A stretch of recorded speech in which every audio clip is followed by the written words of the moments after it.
Elisa. I'm from Padua, Italy. Hello, I'm Davide and I am from the Agordino in the Belluno Dolomites. So for me it has been a bit by chance. I've always been interested in aesthetics and logic, and the natural sciences have both. And then throughout the university I found professors that were very good that made me interested into water. And that's where I am now. Since I was a child, I have been always keen on dinosaurs and fossil organisms, so this is why I chose to arrive at the Geosciences department. Well, I have a big inspiration that is what I wanted to become when I grow older, which is one of my supervisors from the University of Bristol, but is an Italian professor, Francesca Pianosi, who was very to the point, very smart, but at the same time very open to listen everyone, very smart in the social and environment and in science, so that's an inspiration. I don't have a particular mentor, but I think that I want to thank my parents for being here, because since my childhood they have always inspired me with the scientific books and experiences. So it's because of them that I'm here, and I have become to appreciate the scientific world since the beginning of my life. Yes, in different levels though.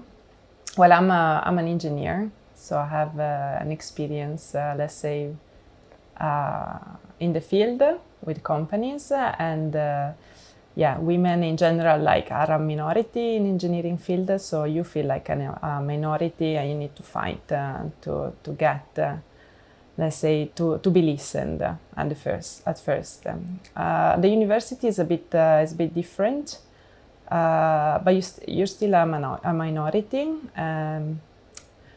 This brings, I think, me and general women, I understood, to always prove that they are good enough to be there.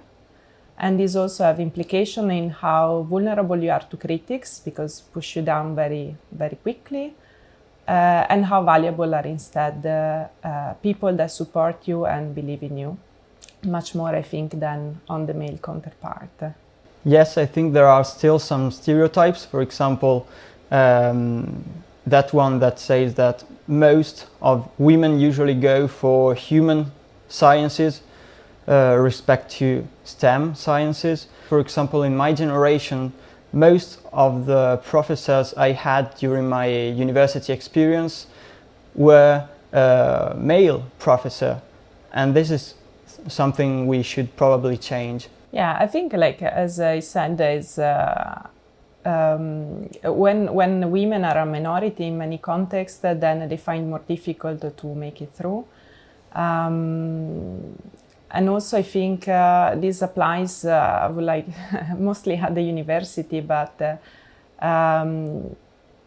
is a period of their life above 30 usually that they feel very vulnerable also to short-term contract or to risk for the career, because they prefer to have more stability, let's say, for family, and if they don't have some strong economical background or a partner that can provide that stability, then women might choose to not risk it for the career, or to leave the university because they prefer, for example, a much more stable job.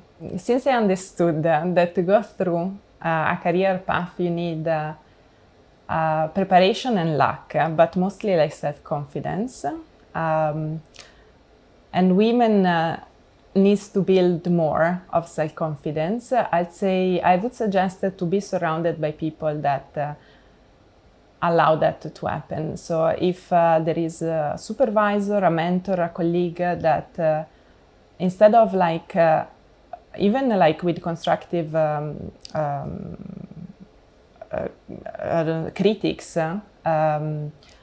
they don't make them like feeling more and more self-confident in what they think, what they are, and on their work, then they should leave and they should find someone else.